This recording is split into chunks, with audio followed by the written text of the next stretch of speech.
నమస్కారం అండి. మా యొక్క లాఫర్ సొసైటీ కార్యక్రమంలో మేము అనేక న్యాయ సంబంధమైన కార్యక్రమాలు గతంలో చెప్పడం జరిగింది. అలాగే ఈనాటి మన కార్యక్రమంలో చెక్ బౌన్స్ అంటే చెల్లని చెక్కులు అని చెప్పవచ్చు. జనరల్గా ఈ కార్యక్రమానికి ముందు ప్రామిసరీ నోట్ల గురించి చెప్పడం జరిగింది.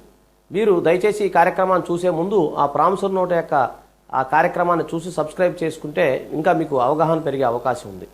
ఇకపోతే మన చెక్కులకు సంబంధించి అనేక చాలామందికి రకరకాల డౌట్స్ ఉంటాయి. అలాగే కొంతమంది చెక్కులకు సంబంధించి చెక్ ఇచ్చినప్పుడు బౌన్స్ అవుతూ ఉంటుంది. అదేం చేయాలి అనేది మనం ఈ కార్యక్రమంలో తెలుసుకుందాం. ఇకపోతే చెక్ అంటే ఏంటి, దీని గురించి ఏ చట్టం చెప్తుంది అనేది మనం తెలుసుకున్నట్లయితే దీని గురించి నెగోషియబుల్ ఇన్స్ట్రుమెంట్ యాక్ట్ అని ఆ చట్టంలో చెక్కుల గురించి చెప్పడం జరిగింది. అంటే దీన్ని ఎన్ఆ యాక్ట్ అంటారు, షార్ట్కట్లో ఎన్ఆ యాక్ట్ అని అనవచ్చు.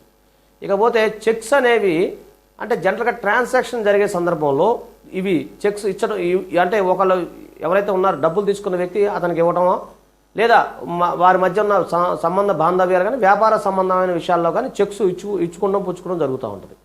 ఇకపోతే చాలామంది ప్రామిసరీ నోటు రాయించుకున్నప్పుడు ఆ యొక్క ప్రామిసరీ నోటు తీర్చడం కోసం చెక్స్ ఇస్తూ ఉంటారు. సో ఇది కూడా ఒక కారణంగా మనం చెప్పుకోవచ్చు.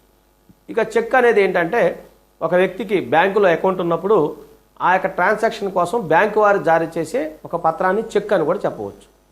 ఇకపోతే అంటే ఈ చెక్ గురించి నెగోషియబుల్ ఇన్స్ట్రుమెంట్ యాక్ట్ గురించి వివరంగా ఇందులో క్లియర్గా ఉంది. చాలామందికి ఈ చెక్ ఇస్తూ ఉంటారు. ఏ అనే వ్యక్తి బీకి బాకీ ఉన్నాడు అనుకున్నాం. అంటే ఏ అనే వ్యక్తి బీకి బాకీ ఉన్నప్పుడు ఏ అనే వ్యక్తి బీకి ఒక చెక్ ఇస్తాడు. చెక్ ఇచ్చినప్పుడు బి అనే వ్యక్తి తన అకౌంట్లో వేసినప్పుడు అదే బౌన్స్ అవుతూ ఉంటుంది. బౌన్స్ అంటే ఏంటంటే దాంట్లో నిర్ణీతమైన అమౌంట్ ఉండదు. ఇప్పుడు ₹1,00,000 చెక్ ఇచ్చినప్పుడు దాంట్లో ఎంటీగా ఉండొచ్చు, లేదా ఆ ఖాతాని నిలిపివేయడం జరిగి ఉండొచ్చు. ఈ విధంగా జరిగినప్పుడు అతను డబ్బులు తీసుకున్న వ్యక్తి అంటే జనరల్గా ఈ చెక్కు తీసుకున్న వ్యక్తి ఎవరైతే ఉన్నారో మోసపోయే అవకాశం ఉంది. దీనికి సంబంధించి మోసపోయినప్పుడు అది నేరం అని చెప్పేసి నెగోషియబుల్ ఇన్స్ట్రుమెంట్ యాక్ట్ చెప్పడం జరిగింది. ఇకపోతే జనరల్గా ఇప్పుడున్న పరిస్థితుల్లో చెక్కు యొక్క కాల పరిమితి 3 months మాత్రమే. గతంలో చెక్కు మీద డేట్ వేసినప్పుడు అది 6 months ఉండేది, దాన్ని కుదించి ఇప్పుడు 3 నెలల వరకు టైం మాత్రమే ఇవ్వడం జరిగింది.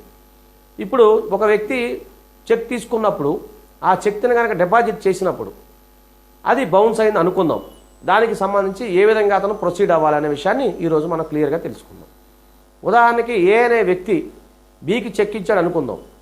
బి ఆ యొక్క చెక్ని డిపాజిట్ చేసినప్పుడు బౌన్స్ అయినప్పుడు ఏ మీద ఎలాంటి చట్టపరంగా వెళ్ళవచ్చు అనే విషయాన్ని గమనించినట్లయితే ముందుగా చేయాల్సింది ఏంటంటే బి అనే వ్యక్తి డబ్బు ఆ చెక్ కనుక బౌన్స్ అయినప్పుడు ఏకి ఒక లీగల్ నోటీస్ పంపించాలి. ఎందుకంటే ముందుగా ప్రిన్సిపల్స్ ఆఫ్ న్యాచురల్ జస్టిస్ కింద మనం అతనికి ఇంటిమేషన్ తెలియజేయాల్సిన బాధ్యత ఎంతైనా ఉంది. అందులో అతనికి నిర్ణీత వ్యవధి ఇవ్వాలి. ఉదాహరణకు ₹1,00,000 చెక్ తీసుకున్నప్పుడు అది చెక్ బౌన్స్ అయినప్పుడు నువ్వు ఇచ్చిన చెక్ ఏదైతే ఉందో అది బౌన్స్ అయింది కాబట్టి దానికి సంబంధించిన అమౌంట్ కానీ ఇవ్వాలి, లేదా నీ మీద చట్టపరంగా మేము చర్యలు తీసుకుంటాము, దానికి మీకు 15 రోజులు టైం ఇస్తున్నాము అనేది కంపల్సరీ ఉండాలి. అంటే ఎదుటి వ్యక్తికి 15 రోజుల టైం మనం ఇచ్చి ఉండాలి. ఒకవేళ అప్పుడు అతను కనుక ఎట్లాంటి స్పందించకుండా ఉన్నట్లయితే ఎప్పుడైతే చెక్కు మనం పంపించిన లీగల్ నోటీస్ ఎప్పుడైతే తీసుకున్నారో అప్పటి నుండి 15 రోజులు వదిలిపెట్టి 30 రోజుల లోపల దానికి సంబంధించిన ఎక్కడైతే చెక్ తీసుకున్న వ్యక్తి తన యొక్క చెక్కును డిపాజిట్ చేశాడో ఆ యొక్క కోర్టు జ్యూరిస్డిక్షన్లో కేసు ఫైల్ చేయాలి. అంటే చెక్కు లీగల్ నోటీస్ పంపించిన దగ్గర నుంచి చెక్కు తీసుకున్న వ్యక్తి ఎప్పుడైతే తీసుకున్నాడో అప్పటి నుంచి లీగల్ నోటీస్ దగ్గర నుంచి 45 రోజుల లోపు మీకు గడువు ఉండే అవకాశం ఉంటుంది. కాబట్టి దీనికి సంబంధించి మీరు దగ్గరలో ఉన్న న్యాయవాదిని సంప్రదించి మీరు లీగల్ నోటీస్ ఇవ్వాలి. కాని పక్షంలో అతను కనుక మీకు కాంప్రమైజ్ రాకపోతే అతని మీద చట్టపరంగా చర్యలు తీసుకోవచ్చు. ఇకపోతే చెక్కు సంబంధించి అనేక రకాల జడ్జిమెంట్స్ గతంలో సుప్రీంకోర్టు వారు ఇవ్వడం జరిగింది. కాబట్టి చెక్కు మీరు దాఖలు చేసేటప్పుడు అనుభవజ్ఞులైన న్యాయవాదిని సంప్రదించినట్లయితే మీకు దానికి సంబంధించిన వెసులుబాటు ఏదైతే ఉందో మీకు ఎట్లాంటి నష్టం జరిగే అవకాశం లేదు. ఇకపోతే చెక్కు కనుక బౌన్స్ అయ్యి నిజంగా చెక్కు కనుక అతను ఇచ్చి ఉద్దేశపూర్వకంగా మిమ్మల్ని మోసం చేసినట్లయితే 138 కింద 2 సంవత్సరాల వరకు జైలు శిక్ష పడే అవకాశం ఉంది. అలాగే చెక్కుకు సంబంధించి డబుల్ అమౌంట్ కూడా కోర్టు వారు ఇచ్చే అవకాశం ఉంది. కాబట్టి మీకు ఎలాంటి నష్టం లేదు. చెక్కు తీసుకునే సందర్భంలో చెక్ బౌన్స్ అయితే మీరు ఎలాంటి వరీ కావాల్సిన అవసరం లేదు. దానికి సంబంధించిన న్యాయవాది ఎవరైతే ఉన్నారో మీరు సంప్రదించి దానికి సంబంధించి మీకు కేసు అతని మీద ఫైల్ చేసినట్లయితే మీకు ఎలాంటి ఇబ్బందులు ఉండే అవకాశం లేదు. కాబట్టి ఎవరైనా సరే చెల్లని చెక్కులు ఇచ్చినట్లయితే మీరు ఎలాంటి వరి కావాల్సిన అవసరం లేదు, దానికి సంబంధించి మీరు ఎలాంటి బెంగపడాల్సిన అవసరం లేదు.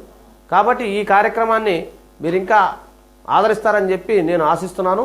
ఇంకా మీకు ఏదన్నా న్యాయపరమైన సలహాలు సంప్రదింపులు కావాలంటే 9948090355 అనే నెంబర్లో మీరు సంప్రదించి మా యొక్క కార్యక్రమాన్ని సబ్స్క్రైబ్ చేయవలసిందిగా ప్రార్థిస్తూ అందరికీ నమస్కారాలు తెలియజేస్తూ సెలవు తీసుకుంటున్నాను.